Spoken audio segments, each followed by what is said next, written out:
Afternoon, amigos. The other amigos brought me here into the woods. I think they might be eliminating me from the channel. But before that, I'm going to do a little 15K review of my bike because I rolled 15K a week or two ago. So I'm going to go over just what I like, what I don't like, all the stuff I've installed. Before that though, if you're new here, make sure you hit that subscribe button below. Turn on all notifications. We got a lot of new stuff coming. You don't want to miss anything. And if you like what you see, leave a comment, let us know. So we love to interact with our viewers, and thanks for supporting the channel. Besides that, let me talk about my bike, I guess.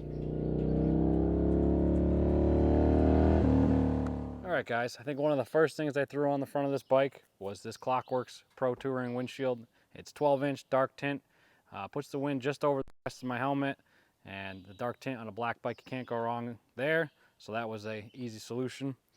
One of the next things up front, of course, Custom Dynamics Pro Beam turn signals. You got the whitish LED running lights, and of course, amber for your turn. Huge upgrade over the halogens. That's a must-have.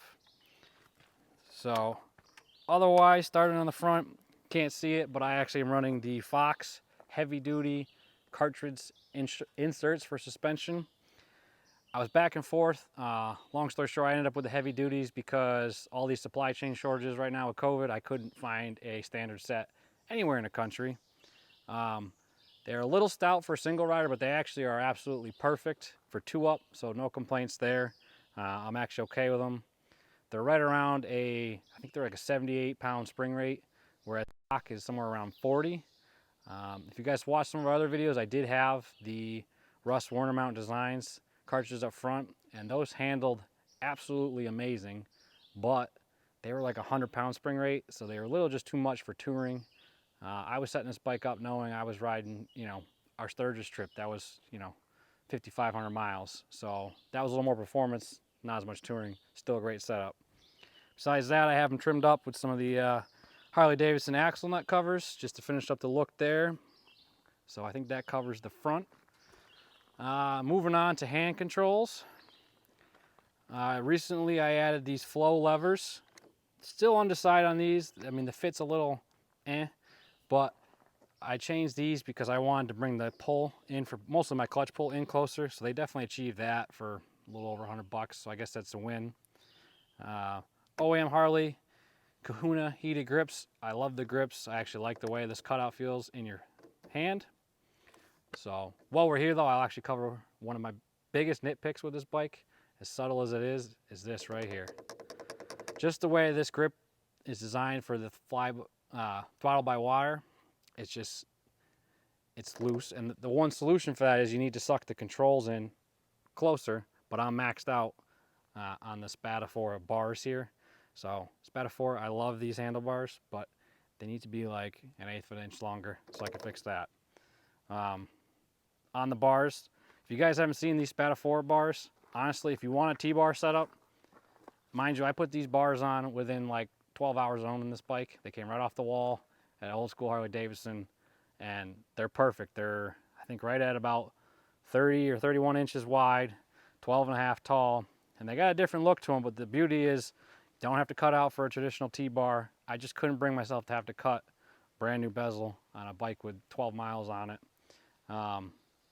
And the way this bend works is you can pretty much see all your gauges. You sometimes can't see the top corner, but it's no more than doing that to see if you really care about what speed you're doing.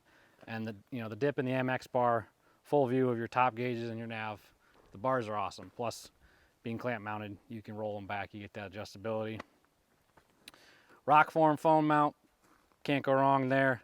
Hold your phone solid. I did the little thrashing bar clamps just to kind of clean up the look. I don't know why Harley gives you bar clamps that are like this big and they weigh about 6 pounds each. They're ridiculous.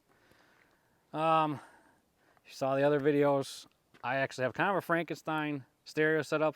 I picked up a JM Rocker sound system at a swap meet, and then I did end up blowing a hole in one of those speakers. Not really upset about that. They were used. So over this past winter, I put the Rockford Fosgates in conjunction with this JM amp. I want to do a little tuning because on some of the stuff, a lot of basic, it's a little poppy, but these speakers, super clear.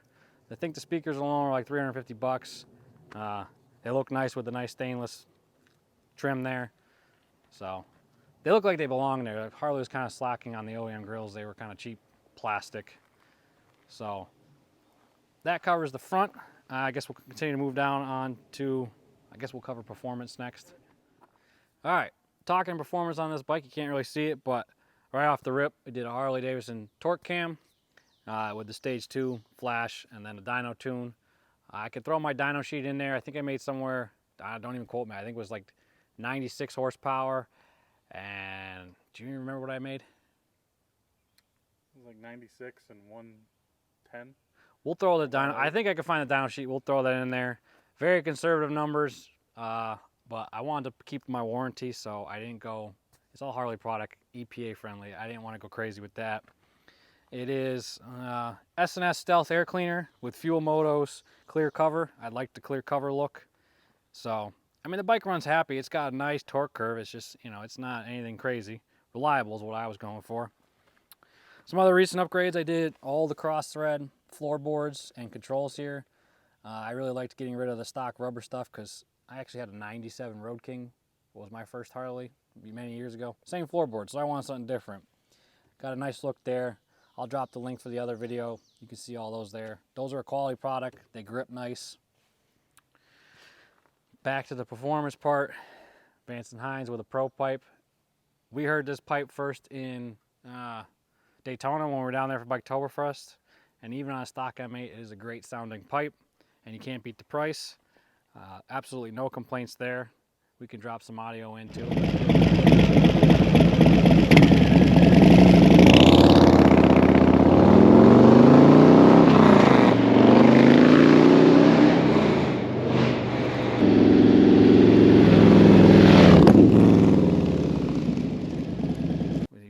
This thing's got a nice bark and some rasp, but at 75 on the highway it's mild enough. It's not really loud until you're doing 85. Of course, we're always going 85.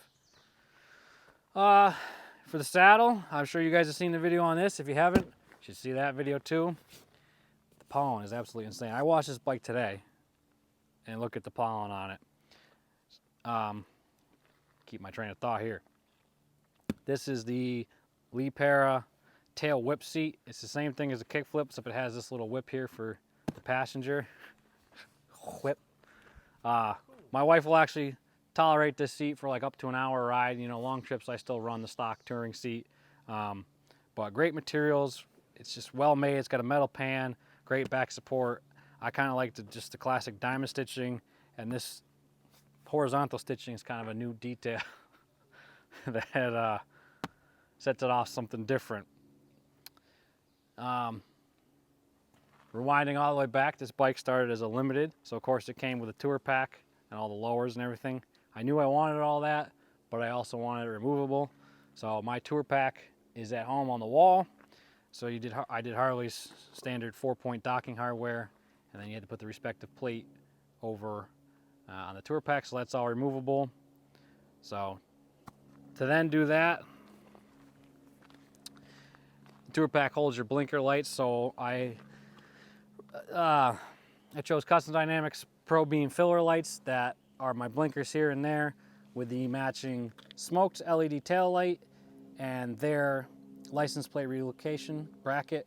The nice thing about Custom Dynamics kit is it puts the license plate below the tail light, lights it up. Here, I'll even turn it on for you guys. You can't see in the daytime, but it's got a little plate light and my blinker light's there. Obvious, but I like that over the Harley light, or I'm sorry, plate bracket, because Harley puts the license plate up here. It just doesn't flow nice.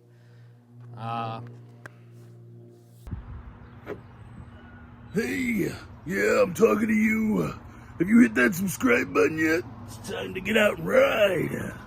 All right, back at the back of the bike here. Again, I did the removable tour pack. It's the best of both worlds. You put the luggage on when you need it. Because it's a different bike without it.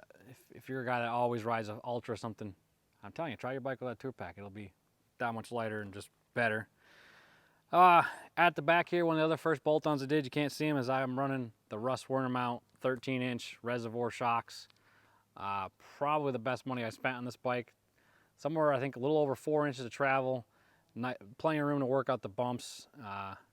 I mean, Harley suspension is atrocious, so that was probably one of the best. I mean, they're about $1,000 bucks, but I got them somewhere around, I think, 800. Probably the best money I spent on this bike, just to be comfortable and save your spine.